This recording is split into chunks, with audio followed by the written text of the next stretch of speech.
As the Kingdom of Kush solidified its power, Rome's ambition stretched southward, inevitably leading to conflict. The Kushites, aware of Rome's growing dominance, prepared to defend their lands and sovereignty. Their military was not just a force of arms, it was an embodiment of Kushite resilience and ingenuity. Central to their defense was the Kandake, a queen whose authority extended beyond the palace walls. One such Kandake, Amanirenas, was a formidable leader, known for her strategic acumen and courage. She understood the importance of leveraging Kush's natural advantages against the Roman war machine. Amanirenas rallied her troops, instilling in them a fierce determination to protect their homeland. Her leadership was a beacon, uniting the diverse elements of the Kushite kingdom. The Kushite army was composed of skilled archers, cavalry, and infantry, each playing a vital role. Their archers were particularly renowned, capable of unleashing volleys of arrows with deadly accuracy. The cavalry, swift and agile, could navigate the harsh terrain with ease, harassing the enemy lines. The infantry, disciplined and resolute, formed the backbone of the Kushite defense. Their knowledge of the terrain was an invaluable asset, allowing them to anticipate Roman movements. They knew the hidden paths, the scarce water sources, and the treacherous quicksand that could swallow an army. As the Roman legions marched south, they underestimated the challenges that awaited them. The Romans, accustomed to open battlefields, found themselves in a land that fought against them. The desert sun beat down mercilessly, and water was scarce. The Kushites, on the other hand, were in their element, drawing strength from their surroundings. Small skirmishes began to erupt along the frontier, testing the resolve of both sides. The Kushites used hit-and-run tactics, ambushing Roman patrols and disrupting their supply lines. These initial encounters revealed the limitations of Roman tactics in the African terrain. The Romans, used to swift victories, found themselves bogged down in a war of attrition. Amanirenas, observing the Roman advance, prepared a strategic trap, luring them deeper into Kushite territory. She knew that the key to victory lay not in direct confrontation but in exploiting Roman weaknesses. As the Romans advanced, they encountered fortified Kushite cities, each a formidable obstacle. These cities were not merely defensive structures, they were centers of Kushite resistance. The Kushites defended their cities fiercely, repelling Roman assaults with unwavering determination.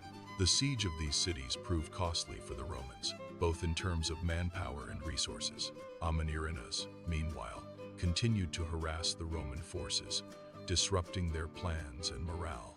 The Roman commanders, frustrated by the Kushite resistance, sought a decisive battle to break the stalemate.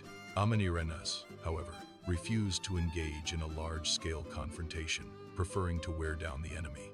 She knew that time was on her side, and that the longer the war dragged on, the more Rome would suffer. The Kushites' deep understanding of the African terrain became increasingly crucial. They utilized the vast deserts and the winding Nile to their advantage. The Roman soldiers, weighed down by heavy armor, struggled in the heat. The Kushites, lightly equipped and familiar with the climate, moved with ease. Amanirenas orchestrated a series of ambushes, targeting Roman supply convoys. These attacks crippled the Roman war effort, depriving them of essential provisions. The Roman soldiers, hungry and thirsty, began to lose their will to fight. The Kushites, on the other hand, were well supplied and motivated. Their knowledge of the land allowed them to find hidden water sources and forage for food. As the Roman campaign faltered, Amanirenas saw an opportunity to strike a decisive blow. She gathered her forces and prepared for a major offensive, aimed at driving the Romans out of Kush. The stage was set for a climactic battle, one that would determine the fate of both kingdoms. The Kushites, confident in their abilities and their knowledge of the terrain, prepared to face the Roman legions. Amanirenas, at the head of her army, inspired her troops with a passionate speech. She reminded them of their ancestors, their traditions, and their duty to defend their homeland. The Kushite soldiers, filled with pride and determination, roared their approval.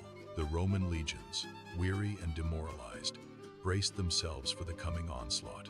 They knew that they faced a formidable foe, one that was determined to resist their advance. The battle began with a volley of arrows from the Kushite archers, raining down on the Roman lines. The Roman soldiers, caught off guard, suffered heavy casualties. The Kushite cavalry then charged, disrupting the Roman formations and sowing chaos among their ranks. The Roman legions, struggling to maintain their composure, fought back with courage and discipline. The battle raged for hours, with neither side gaining a clear advantage. Amanirenas, observing the ebb and flow of the battle, made a bold decision. She led a charge of her elite warriors, striking at the heart of the Roman lines. Her courage inspired her troops, and they followed her with unwavering loyalty. The Roman soldiers, overwhelmed by the ferocity of the Kushite attack, began to falter. The Kushites, sensing victory, pressed their advantage, driving the Romans back towards the frontier. With the stage set, the Kingdom of Kush now faced a looming threat. As the Roman Empire extended its reach southward, the Kingdom of Kush found itself increasingly in the path of Roman ambition.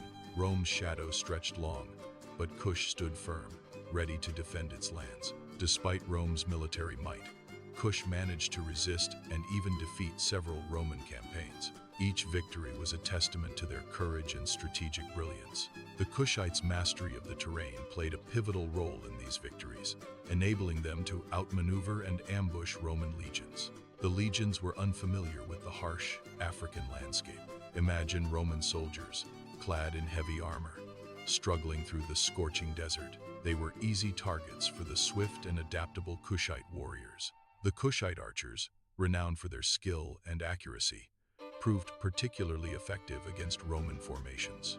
Arrows rained down like desert storms, disrupting the disciplined ranks of the Roman infantry. The archers knew every contour of the land, every hidden dune and rocky outcrop. They used this knowledge to their advantage, appearing and disappearing like desert mirages. One such encounter took place near the cataracts of the Nile. The Roman legions, confident in their superior numbers, marched deep into Kushite territory. But the Kushites were waiting. Hidden amongst the jagged rocks and date palm groves, they launched a surprise attack. The Roman soldiers, caught off guard, struggled to form their battle lines. The Kushite archers unleashed a volley of arrows, finding their marks with deadly precision. The Roman commander, a seasoned veteran named Gaius, watched in dismay as his men fell around him. He ordered a retreat, but the Kushites were relentless. They harried the retreating Romans, turning their orderly withdrawal into a panicked rout. Gaius barely escaped with his life, leaving behind a field littered with the dead and dying. News of the defeat reached Rome, sending shockwaves through the empire. The Senate demanded answers, and Emperor Augustus himself took a personal interest in the matter. More campaigns were launched, but each met with similar results. The Kushites were simply too skilled, too resourceful, and too determined to be defeated. Their land was their ally, and they knew how to use it to their advantage. Ultimately, the Kingdom of Kush's resilience demonstrated that even the mighty Roman Empire could be challenged. It could be contained, especially when faced with a determined adversary deeply rooted in its land and culture. The Kushite kingdom remained a formidable force, preserving its independence. It shaped the course of history along the southern frontier of the Roman Empire. Their defiance echoed through the ages, a testament to the power of resistance. The story of Kush serves as a reminder that even the greatest empires can be humbled. It shows that a people united in defense of their homeland can overcome seemingly insurmountable odds. And so, the Kingdom of Kush stood as a beacon of hope, a symbol of resilience. It was a testament to the enduring spirit of Africa. The Kushites understood the desert's secrets, its hidden springs, and treacherous sands. They used this knowledge to their advantage, luring the Romans into ambushes. The Romans, accustomed to the well-paved roads of their empire, found themselves lost and disoriented. Their supply lines stretched thin, and their morale plummeted under the relentless sun.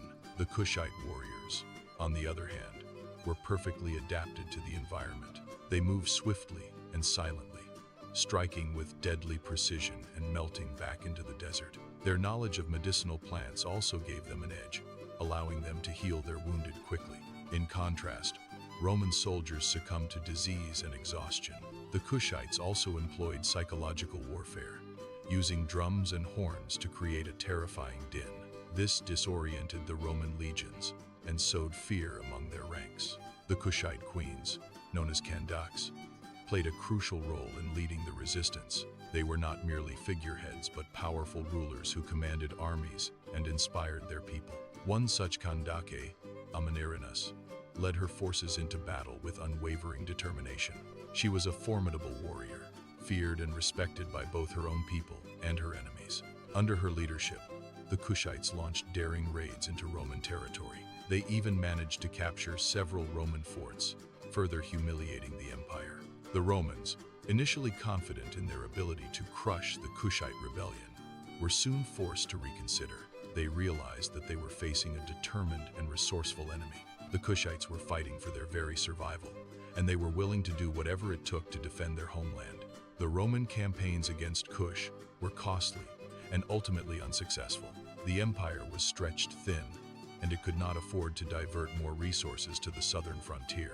Emperor Augustus eventually decided to negotiate a peace treaty with the Kushites. The treaty recognized the independence of the Kingdom of Kush and established a formal border between the two empires. This was a significant victory for the Kushites, who had successfully defended their land against one of the world's greatest powers. The peace between Kush and Rome lasted for several centuries, allowing both kingdoms to prosper. The Kushites continued to develop their own unique culture and civilization. They built magnificent temples and pyramids, and they traded with other African kingdoms and empires. The Kingdom of Kush eventually declined, but its legacy lived on. Its story of resistance and resilience inspired future generations of Africans. It demonstrated that even small kingdoms could stand up to powerful empires and defend their freedom. The Kushites proved that courage, determination, and a deep connection to the land could overcome even the most daunting challenges. Their story remains a source of pride and inspiration for people around the world. It stands as a testament to the enduring power of the human spirit. The Kushite resistance was not just a military victory, it was a triumph of the human spirit over adversity. The Kushites refused to be subjugated, and they fought for their freedom with unwavering resolve. Their example continues to inspire people to stand up for what they believe in, even in the face of overwhelming odds. The story of the Kingdom of Kush is a reminder that history is not just about empires and conquests. It is also about the struggles of ordinary people to defend their homes and their way of life. The Kushites were not just warriors. They were farmers, traders, and artisans. They were a people with a rich culture and a deep connection to their land. They fought to protect their way of life, and they succeeded in preserving their independence. Their legacy is a reminder that even the smallest voices can make a difference. The Kingdom of Kush's story is one of resilience, resistance, and the enduring power of the human spirit. It is a story that deserves to be told and remembered for generations to come. Their defiance echoed through the ages, a testament to the power of resistance. The story of Kush serves as a reminder that even the greatest empires can be humbled,